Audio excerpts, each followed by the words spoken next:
সিধু, কি আচ্ছা দই নিয়ে আছি, ধরো। বাবা, তোমার না করতে দই নিয়ে যাচ্ছ?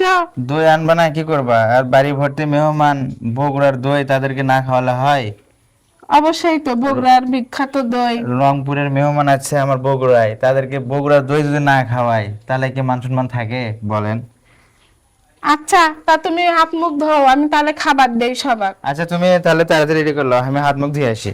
আচ্ছা মঞ্জুরাপা, এই যে জিনের আব্বু তোমাকে জন্য দই আনছে, বগুড়ার বিখ্যাত দই। এত খরচ করার দরকার কি?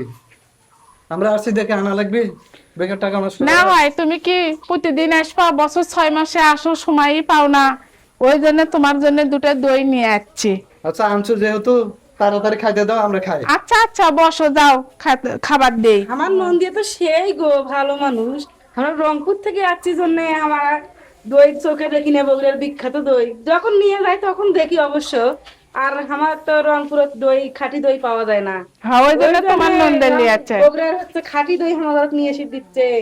আমার বউ তো ভালো, সেনটাও শালার বউ আছে, সেনটাও হ্যাঁ, সেটাই তো দেখেছি, সেই ভালো আমার। আর তুই আলাদা, আমার স্বামী খালি কর যে কিপটে কিপটে, ওই জন্য কিপটে খাওয়ার পাবো না, সবই খিলেছে তো। হ্যাঁ, এখন দিক কিপটা কম না, না আসলে তো বুঝলাম না, আমি তো সেরকম আসিনি। আচ্ছা, এখন না তো দেখলাম। খাবার দেয়, চলো সবাই খাও। দই কখন নিয়ে আসলো? এই যে তোমার বাপ এখনই নিয়ে আসলো। তাই তো দেখেছি, বাস দুটো দই আছে। রংপুরের মেহমানক বগুড়ার বিখ্যাত দই খেলাম, ঠিক আছে?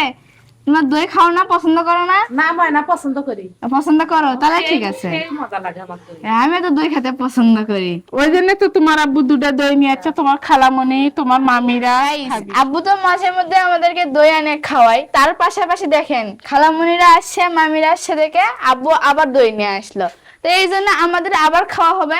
কিন্তু কি জানো খালামণি, তোমার বোন না কি করে জানো? আব্বু যখন দই আনে তখন কি করে, কি কয়, কি রাত্রে খাইও, এটা ভালো করে জমুকাকে ফ্রিজে থুয়ে দাও। তোমরা আসছো এখন, তুমি তাড়াতাড়ি খাও, তোমার বোনক দই বাই করে দিবে, আমি দই খামু। তোমরা তাই করে দিলে খোঁজ তো দই দে, হাতে তো তোমার আম্মু দেয় না, আমরা তোমাকে আগে খেলে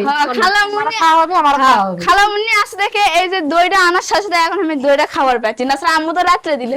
তো গাইস, আপনারা তো জানেনই যে বগুড়ার দই বিখ্যাত, তার পাশাপাশি দইয়ের এক এক ধরনের কোয়ালিটি থাকে। তো কয়দিন ধরে আব্বু এই দইটা আনতে চাচ্ছে, শুধু বলতেছে যে এই দইয়ের স্বাদ নাকি সব দইয়ের থেকে আলাদা। তা দেখবো আমি খাই যে এই দইটার স্বাদ কি রকম। এটা বাইক এই দেখেন দুইটা দই নিয়ে আসছে। তো যেহেতু বাড়িতে মেহমানরা আছে, তাই আমাদের দুটো দইয়েরই প্রয়োজন হবে। ও, দইয়ের কালারটা কিন্তু সেই দেখা যাচ্ছে একদম। কি মামি, আমাকে মানে তুমি এটা না দই দাও তো, আমি আগে খায়া দেখি। হাই আল্লাহ, তোমার মামির কীর্তি দেখো, ভাত বাড়া সামোস আর না, গাড়ি আমি ভর্তি করে খামো। পাত্রটা না ছোট খালি আমি আছে। দেখতেছি, কিছু করছি না খালি। কি করবো তুমি? দইয়ের দই নিয়ে আসে এত নাটক কিসের? ওটি এনে দাও তো, আমি খাই আগে। তা সবাই যখন এত দই খাবার মন চাচ্ছে, আমারও চাচ্ছে। তা তোমরা এখন কি করবা? ভাত দিয়ে দই খাবা না এমনি খাবা? তা সকলেটি বসে পড়ো, আমি সকলে দই দিই, আচ্ছা, সকলে ভাত খাও। দিয়ে খামু হইনি, সেটার হিসাব আলাদা। ঘটনা হলে অনেকক্ষণ ধরে দেখতেছি। আমাকে আর মামাকে দাও, আমরা এ বাবা ভাত দে, খালি বাবা ভাত দে, ভাত দে, ভাত দে খা।